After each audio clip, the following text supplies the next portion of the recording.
Sinbad की 7वीं और अंतिम यात्रा उसकी सबसे चुनौतीपूर्ण यात्रा थी, जिसमें उसने अपने जीवन का सबसे बड़ा और अनोखा अनुभव हासिल किया। इस यात्रा के बाद उसने हमेशा के लिए यात्राएं करना छोड़ दिया। सिंदबाद अपनी छठी यात्रा से लौटने के बाद बगदाद में आराम कर रहा था। वह अब वृद्ध हो चुका था और पहले जैसी ऊर्जा महसूस नहीं करता था। हालांकि एक दिन उसे बगदाद के राजा का बुलावा आता है। राजा उसे एक विशेष मिशन पर भेजना चाहता था। राजा के आग्रह को ठुकरा नहीं पाने के कारण सिंदबाद एक बार फिर से समुद्री यात्रा के लिए तैयार हो जाता है।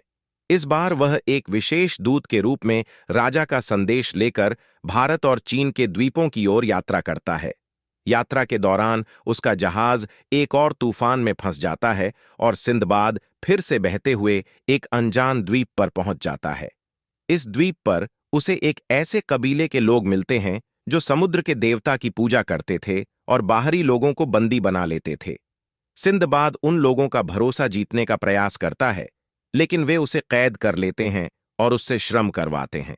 धीरे धीरे सिंदबाद को उस कबीले के बारे में पता चलता है और वह वहां के रीति रिवाजों को समझकर उनके साथ मेल जोल बढ़ाने लगता है। अपनी चतुराई और धैर्य से वह उनके विश्वास को जीतता है और एक दिन भागने का मौका पाकर वहां से निकलने में सफल हो जाता है। भागते हुए वह एक अन्य द्वीप पर पहुंचता है, जहां उसे अनगिनत अनमोल रत्न, सोने चांदी की खानें और दुर्लभ जीव मिलते हैं। इस द्वीप पर उसे कुछ व्यापारी मिलते हैं जो उसे अपने साथ लेकर एक सुरक्षित स्थान तक पहुंचाते हैं। अंततः सिंदबाद वापस बगदाद लौटता है। इस 7वीं यात्रा के बाद सिंदबाद ने महसूस किया कि उसने अपने जीवन में बहुत सारी यात्राएं कीं, खतरों का सामना किया और अनगिनत खजाने और सीखें हासिल कीं। अब वह थक चुका था और शांतिपूर्ण जीवन जीना चाहता था। इसीलिए उसने हमेशा के लिए यात्राएं छोड़ने का निर्णय लिया और एक सुखी जीवन बिताने लगा। सिंदबाद ने अपनी सभी यात्राओं के अनुभवों और कहानियों को अपने दोस्तों और परिवार के साथ साझा किया।